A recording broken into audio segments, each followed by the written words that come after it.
Bonjour à tous, mon prénom est Cyril. Je voulais vous faire une capsule vidéo aujourd'hui sur l'évaluation posturale au niveau du bassin. On se rend compte que le bassin est très important à considérer dans tout travail parce que c'est le centre de la posture et il a une incidence que ce soit sur les chaînes ascendantes ou descendantes du corps. Dans une première capsule, je vais vous montrer l'évaluation posturale au niveau du bassin, donc comment évaluer que ce soit les élévations, les les rétroversions et les blocages ou pas de la sacro-iliaque. Et dans une deuxième capsule, je vais vous montrer donc quel travail on pourrait faire par rapport au débalancement qu'on va voir sur la première capsule. Donc comment essayer de replacer un bassin le plus possible au neutre et éventuellement débloquer une sacro-iliaque. Donc bon visionnement.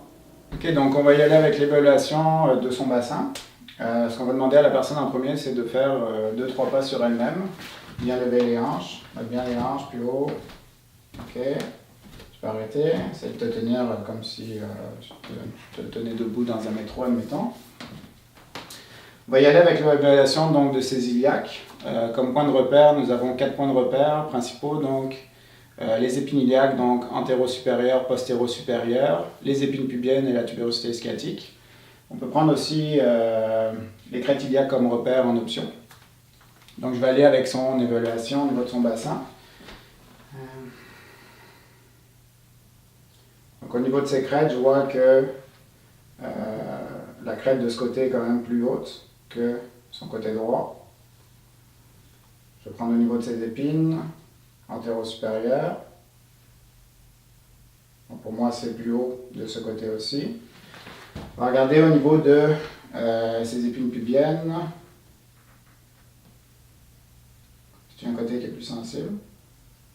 Côté droit un peu. Côté droit un peu. Pour moi, elle est légèrement plus haute de ce côté. Et on va prendre, donc pour l'instant, en face antérieure, c'est ce côté qui est plus haut. Donc ce côté gauche. Tu peux te tourner. Encore. Elle est avec ses épines postéro-supérieures.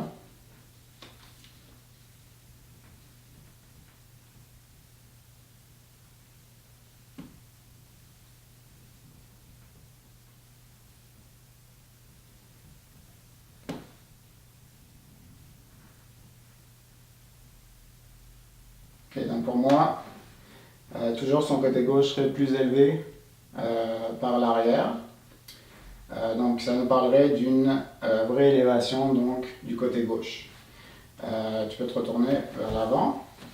Ce qu'on va vérifier par la suite, c'est voir au niveau de son anté ou rétroversion de ses iliaques ou pas. On va prendre comme repère les épines iliaques antéro-supérieures et les épines pubiennes pour voir si elles sont sur un même plan frontal.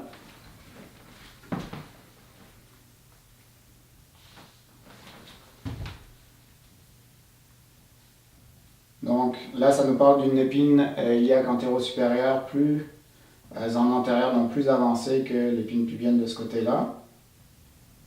Et de l'autre côté,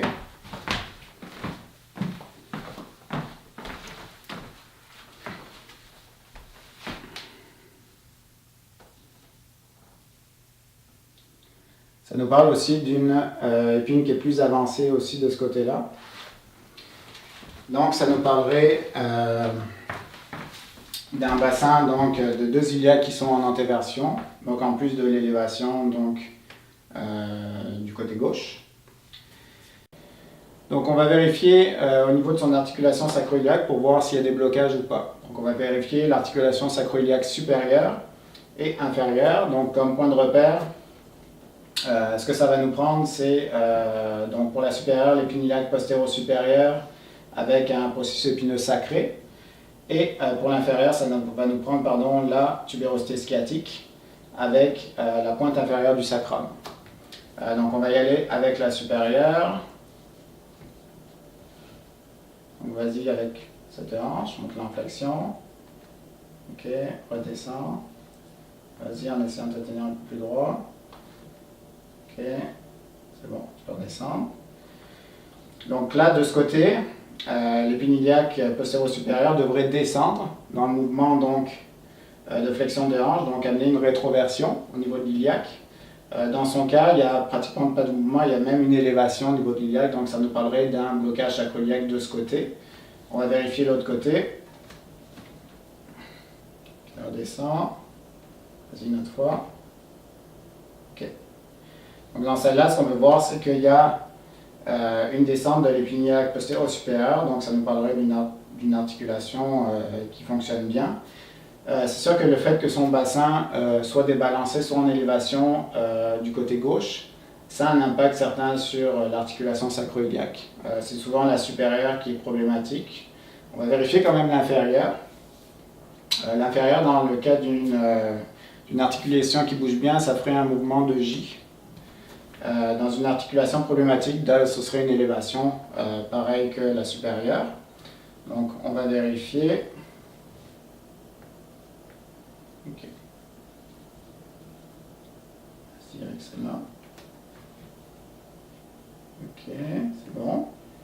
Donc on voit bien le mouvement de J qui se fait. Vas-y avec celle-là. Ok, c'est bon. Donc, de l'autre côté aussi, ça fait vraiment le mouvement de J. Donc, ce serait une articulation donc inférieure qui fonctionne bien. Donc, dans son cas, ce serait vraiment l'articulation sacro-iliaque supérieure du côté gauche qui serait bloquée.